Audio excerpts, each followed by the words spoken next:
Interest જે રામજી બાપાએ lesson આપ્યા છે ને બાપુ, એ કમ્પ્લીટ ચાલુ રાખીએ છે ને અસર બી કરે છે. બસ એ બહુ ખાસ અસર કરે છે. એટલે હવે એમ થાય છે કે બધું મળી ગયું છે, ઘણું બધું. અને તમે શું કહો છો અમારા ગુરુ વિશે, તમારા શિષ્ય વિશે, રામજી બાપા વિશે? પોતપોતાની જગ્યાએ રાઈટ છે,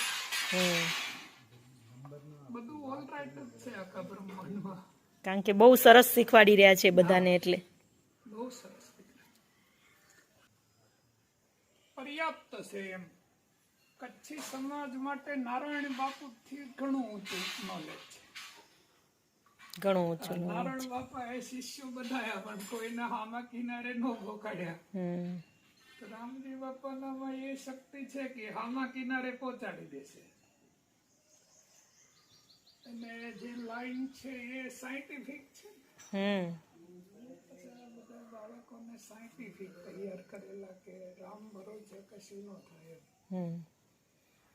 એ સ્ટેપ બાય સ્ટેપ લેસન આપે છે, એમ નહીં કે કોઈ એક પગથિયું છૂટતું હોય. અમને એમ લાગે આગળ વધી શકો ને, કોઈ ક્રમ ના બનાવેલો હોય કે કોઈ ડિસિપ્લિન ના હોય તો તમે આગળનો સ્ટેપ લઈ ના શકો ને. રામ ભરોસે તો તમે લાગણી ભાવનાના કેન્દ્ર ઉપર યાત્રા ન કરી શકો એમ.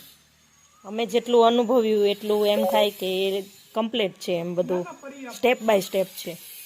તમારા માટે રામજી બાપા પર્યાપ્ત છે, એકદમ ગોલ્ડન. એ તમને શું ક્રમ બનાવી અને પછી શેડ્યુલ આપે ને, એટલે તમે બહુ સને સને પહોંચી જાઓ, ધીરે ધીરે પહોંચી જાઓ.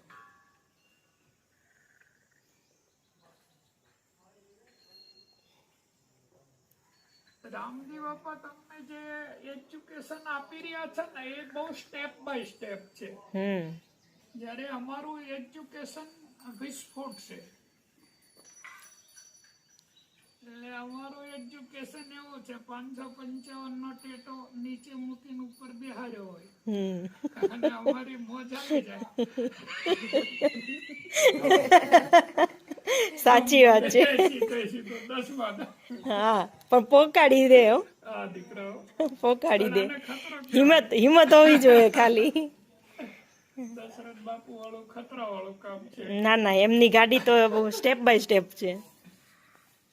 રામજી બાપા શું સ્ટેપ બાય સ્ટેપ જોવા દે, એટલે સરસ એમ. નાનામાં નાનું બાળક છે એ સ્ટેન્ડ થઈ શકે. હા, કમ્પ્લીટ એમ. હા, કારણ કે શરૂઆત શરીરથી શરૂઆત કરાવે તો છેક પહોંચાડે.